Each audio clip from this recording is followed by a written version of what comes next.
प्रणाम दोस्तों। आज हम बात कर रहे हैं कि एक शिष्य को अपने गुरु से क्या मांगना चाहिए।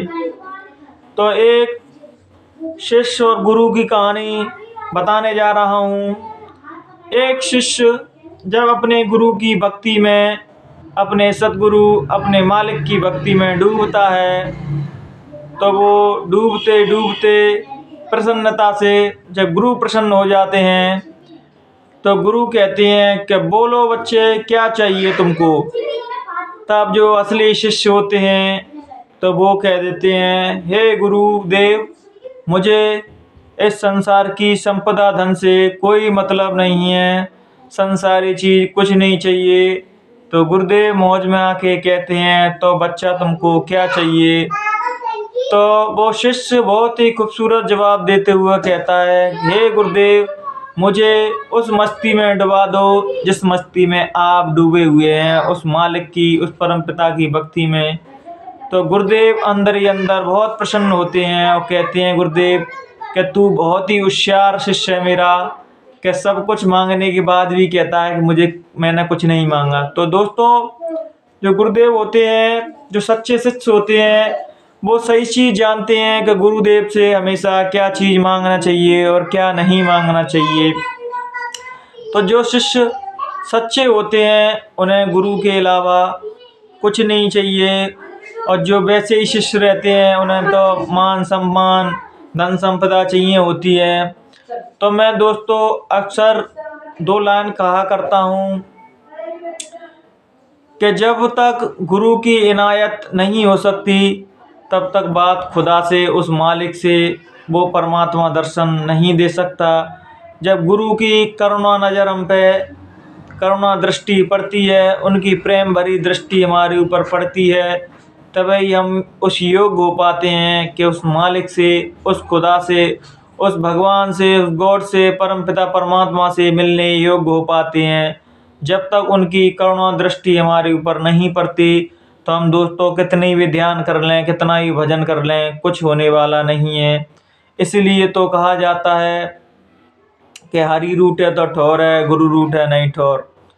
तो कबीर दास ने अपने गुरु को सबसे ऊपर रखा, और जो सच्चे शिष्य होते हैं वो हमेशा अपने सतगुरु को सर्वोपरि रख के चलते हैं। हमेशा यह एक बात याद रखना, जो शिष्य अपने आप को आगे रख के चलता है वो दोस्तों अपने जीवन में कुछ नहीं कर पाता, और जो शिष्य अपने गुरु को सर्वधारी रखे, अपने गुरु को आगे रखे, हर चीज़ को गुरु में आगे रख के चलता है दोस्तों, वो अपने जीवन में ऊंची ऊंची सफलताएं के शिखर छूता है और अपने जीवन को बहुत सुखमय और मंगलमय बनाता है और परमपिता की भक्ति और इबादत करता है। तो दोस्तों, अगर हमें अध्यात्म जगत में या किसी भी फील्ड में जाना हो, अपने गुरु की दिलो जान से रिस्पेक्ट करें और अपने गुरु को सर्वधारी मान के चलें, तो हमारा कभी आयत नहीं होगा, कभी हम विफलता का स्वाद नहीं चखेंगे, हमेशा सफलता मिलेगी। तो एक कहानी मैं आपको बताने जा रहा हूँ जो बहुत ही प्रेरणादायक और आपके जीवन में नया बदलाव लाएगी। तो एक आश्रम बन के तैयार हुआ, तो वहाँ एक गुरु की ज़रूरत थी। तो एक सतगुरु जी ने अपने 10 शिष्य भेजे। तो जो वहाँ और शिष्य बैठे थे तो पूछने लगे कि गुरुदेव, उस आश्रम पे तो एक गुरु की ज़रूरत है, लेकिन आपने 10 क्यों भेज दिए। तब वे गुरु बहुत ही सुंदर और बहुत ही गहरा उत्तर देते हुए कहते हैं कि शिष्यों, माँ केवल पहुँचेगा तो एक ही, भेजे मैंने 10 हैं लेकिन पहुँचेगा तो एक ही। और हुआ भी ऐसा ही, जब 10 शिष्य इस आश्रम से निकले, उस आश्रम पर पहुँचते पहुँचते एक ही पहुँच पाया और बाकी 9 रास्ते में रुक गए। पहले शिष्य गए तो उन्हें खूबसूरत स्त्री मिल गई, तो वो इकलौती स्त्री थी उस सेठ की। तो लड़की उससे कहने लगी, मैं तुमसे बहुत प्रेम करती हूँ और मेरे पिता के पास अपार धन है और पूरी संपत्ति के मालिक तुम रहोगे। तो वो वहीं रुक गया। दूसरे को एक राजा मिल गए थे, उन्होंने कही हमें बहुत ही ज्ञानी की बहुत ज़रूरत है, जो हमारे राज्य में राजगुरु का दर्जा रहेगा। तो वो दूसरा वहाँ रुक गया। ऐसे ही ऐसे करके दोस्तों 9 शिष्य अपनी अपनी वासनाओं में रुक गए, लेकिन एक शिष्य था जिसका दृढ़ संकल्प था कि मुझे गुरु ने जो आदेश दिया है मैं उसी का पालन करूँगा। तो दोस्तों एक पहुँच गया। ऐसे ही हम लोग करोड़ों उस मालिक की भक्ति में निकलते हैं, लेकिन पहुँचता कोई एक ही है जिसने दृढ़ संकल्प बना लिया है कि मुझे उस मालिक से, उस खुदा से, उस ईश्वर से मिलना है, वो ही पहुंचता है। बाकी दोस्तों जब हम साधन ध्यान भजन करते हैं तो हमारे पास थोड़ी रिद्धि सिद्धि आने लगती हैं, और ऊपर के लोगों में हमें बहुत लालच दिया जाता है कि आप यहीं रुक जाएं, उस मालिक से ना मिल पाएँ। तो तरह तरह के अपन को मोह दिए जाते हैं, लोभ दिए जाते हैं, अपन फंस जाएं। लेकिन दोस्तों गुरु पर विश्वास और दृढ़ संकल्प साधना करते हुए हम हमेशा उस मालिक से मिल जाते हैं। और जिन शिष्यों को, जिनको वासनाओं की इच्छा रहती है कि मुझे धन संपत्ति मिल जाए, पद मिल जाए, तो वो वहीं रह जाते हैं। लेकिन दोस्तों अक्सर आपने देखा होगा संत सतगुरुओं के पास करोड़ों लोग, लाखों लोगों की भीड़ रहती है, लेकिन शिष्य तो उनका कोई एक ही बन पाता है।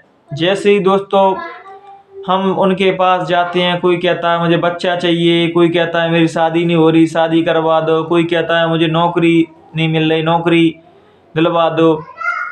तो ये कोई सतगुरु के पास जाके नहीं कहता है गुरुदेव आपने उस मालिक को, उस खुदा को, उस परमपिता परमात्मा को पा लिया, हमें भी मिलवा दो।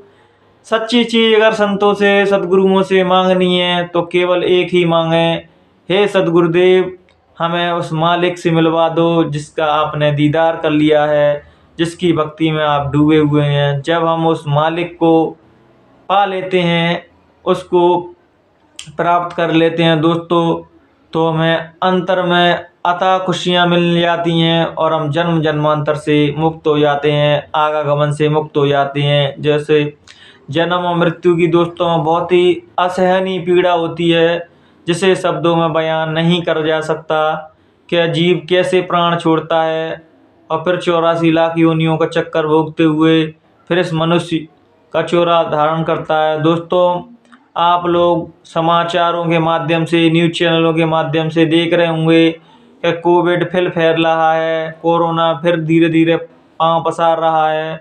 तो दोस्तों इस संसार में पता नहीं किसका आखिरी दिन हो।